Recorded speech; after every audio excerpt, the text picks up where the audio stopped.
To take advantage of monitoring and control features, keep SystemOn licenses up to date for the Shure devices you want to cover.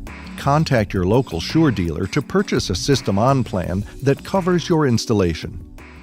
You'll need a SystemOn license for each IP-addressable device, such as a wireless receiver or charging station.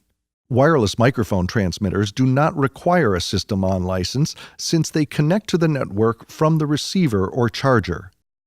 For a full list of supported Shure systems, see the SystemOn installation guide.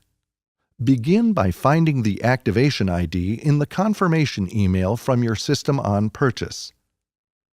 Go to Settings, Licenses, Apply.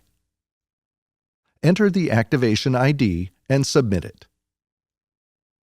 If your SystemOn server doesn't have internet access, follow the prompts in the software to complete it offline.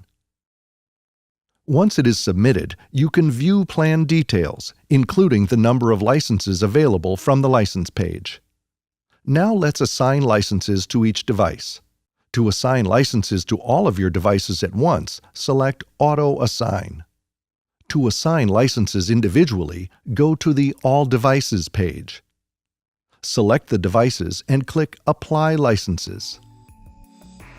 When the status displays as Licensed, they're ready for use. Next, let's look at creating users to add your support team to SystemOn.